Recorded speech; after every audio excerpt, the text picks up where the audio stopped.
নমস্কার। আলফা বুলসের আজকের ভিডিওতে আপনাদের প্রত্যেককে স্বাগত জানাই। অনেকদিন পর আপনাদের সবার সঙ্গে দেখা হচ্ছে। আশা করছি আপনাদের কালী পুজো ভাইফোঁটা খুবই ভালোভাবে কেটেছে। তো নিফটি আজকের দিনে মোটামুটি একটা 29 পয়েন্টের ফল দেখিয়েছে।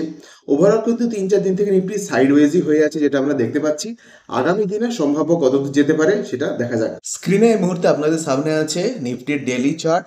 আজকের দিনে যে ক্যান্ডেলটা, এটা আপনারা লাস্ট ক্যান্ডেল দেখতে পাচ্ছেন, একটু জুম করে দেখাচ্ছি। এটা একটা দোজি ক্যান্ডেল, অর্থাৎ প্রায় নিফটি কোনো রকম মুভমেন্টই দেয়নি।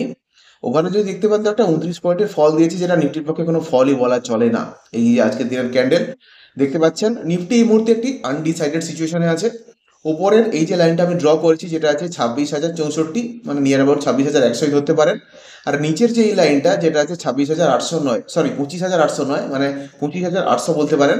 এই দুটো লাইনের মধ্যে কিন্তু একটি সাইডওয়েজ জোন আছে। কেননা এইটা যে দেখতে পাচ্ছেন এই ক্যান্ডেলটা, এই প্রায় 1 2 3 4 5 দিন যাবৎ কিন্তু এইটাই চলছে। এই ক্যান্ডেলটা যদি আমি বাদও দিই, তাও কিন্তু 4 দিন যাবৎ এইটাই চলছে, যেটা আপনারা দেখতে পাচ্ছি। আগে কি এরকমটা হয়েছিল নাকি দেখা যাক। যেহেতু আমি লাইনটা ড্র করেছি, তার মানে অতীতে নিশ্চয়ই ওখানে কোনো একটি রেজিস্ট্যান্স ছিল। এই যে দেখুন, এইখানটাতেও জুম করে দেখাচ্ছি আপনাদের। এই যে এদিকটা হচ্ছে এই ক্যান্ডেলের দোজি, নিচটা কিন্তু বডি, আর বডিটা পুরোটাই কিন্তু এই দুটো লাইনের মধ্যেই আছে। আর ঠিক যখন এই লাইনটা ব্রেক করেছিল, তখনই দেখুন ভালোভাবে কিন্তু একটি বড় সলিড আপার সাইডের দিকে মুভমেন্ট দিয়েছিল। তো যতক্ষণ না 26,100 ব্রেক করতে পারছে, বুঝতেই পারছেন যে উপরের দিকে কোনো ভালো মুভমেন্ট নেই। এটা ম্যাক্সিমাম আপ ছিল, যেটা আপনার ছিল 26,250-এর কাছাকাছি। 26,250 না ব্রেক করলে কিন্তু উপরের দিকে কোনো স্ট্রং মুভমেন্ট দেওয়ার খুব একটা সম্ভাবনা নেই।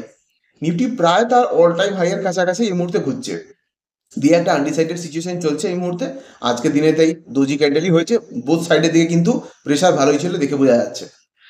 এবারে দেখা যাক, ও কি 26,100 আগে ব্রেক করে উপরের দিকে যাবে, না 25,809টা ব্রেক করে নিচের দিকে আসতে পারে।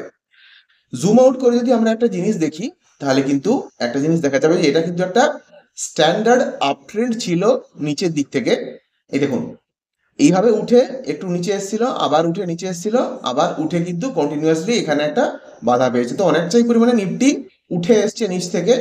এখানে যদি কিছুটা পরিমাণে বাধা পেয়ে কিছুটা রেজিস্ট্যান্স ফেস করে, তাহলে কিন্তু খুব একটা যে অমূলক হবে সেটা নয়। আর একটা যেহেতু একটা বড় রেজিস্ট্যান্স ছিল, অল টাইম হাইয়ের কাছাকাছি এই মুহূর্তে নিফটি ট্রেড করছে, তো অল টাইম হাই ব্রেক করতে গেলে কিছুটা পরিমাণে টাইম লাগতে পারে। আর সেটা যদি লেগেও যায়, এটাতে অস্বাভাবিকত্বের কিছুই নেই। 5 দিনের, সরি 5 মিনিটের হিসাবে আমরা একটু দেখে নেবো। তো এই মুহূর্তে আপনাদের সামনে আছে 5 মিনিটের ট্রেডিং চার্ট। 5 মিনিটের হিসাবে আমরা দেখতে পাচ্ছি এই দুটো লাইনের মধ্যে কিন্তু এটা আজকের দিনের চার্ট। যে দেখুন 28 তারিখ, নিফটি পুরো এই লাইনটা থেকেই ফল করা শুরু হয়েছিল, এখানে অবধি কিন্তু পড়ে পড়ে এসছে, তারপরে আবার উঠে গেছে। এই জায়গাটা হচ্ছে 25,797, মানে 25,800 আমি ধরতে পারি। এখানে আগে এখানেও একবার সাপোর্ট নিয়েছে, এখানেও সাপোর্ট নিয়েছে, এমনকি এখানেও। সো এই জায়গাটাকে আমরা একটা ভালো সাপোর্ট হিসেবে ধরতে পারি। এমনকি মার্কেটের তার শেষের দিকেও এই এই লাইনটা থেকে কিন্তু বেশ কিছুটা এখানে ওঠার চেষ্টা করছে বা উঠতে পারছে, যেটা আমরা দেখতে পাচ্ছি। আগামী দিনের জন্য কত দূর হতে পারে সেটা দেখবো। প্রথমে তো বলবো যে 26,000 যদি না ব্রেক করতে পারছে, তাহলে উপরের দিকে যাওয়ার পসিবিলিটি নেই এই জায়গাটাতে যেহেতু আছে। এমনকি অতীতেও হয়তো এখানে ওটা রেজিস্ট্যান্স হিসাবে ফেস করেছিল, ঠিক আছে। তো আমি এই মুহূর্তে যেটা বলবো যে এইটা হচ্ছে ম্যাক্সিমাম রেজিস্ট্যান্স ছিল আগের দিন। তো আজকের দিনে আর কি, আজকের দিন এখান থেকে পড়েছে। তো যতক্ষণ না 26,000 ব্রেক করতে হচ্ছে, উপরের দিকে খুব একটা মুভমেন্ট নেই। এই জোনটার মধ্যে থাকলে সাইডওয়েজ কিছুটা পরিমাণে জিগজ্যাগ প্যাটার্নে চলবে। ড্র করে দেখিয়ে দিচ্ছি, যদি এই লাইনটা নিয়ে ব্রেক করতে পারে, তাহলে কিন্তু এইভাবে উপরের দিকে মুভমেন্ট দিবে না, ঠিক আছে। মাঝখানে যতক্ষণ অবধি থাকবে, ততক্ষণ অবধি কিন্তু এইখানে এসে আবার এইভাবে নেমে একটুখানি এইভাবে জিগজ্যাগ প্যাটার্নে চলতে পারে একটা দুটো দিন, কোনো অসুবিধা নেই। কালকে দিনটা আপাতত হয়তো যেতে পারে। 26,000 যদি ব্রেক করে, নেক্সট আছে কিন্তু 26,100, ঠিক আছে। যেহেতু এখানে একবার দুবার লেগেছে, তো 26,100 ব্রেক না করলে উপরের দিকে ভালো মুভমেন্ট দিবে না। আর 100 ব্রেক করলে আগের দিন যেটা ছিল, মানে আগের বারে 250, তত দূর অব্দি যাওয়ার পসিবিলিটি আছে।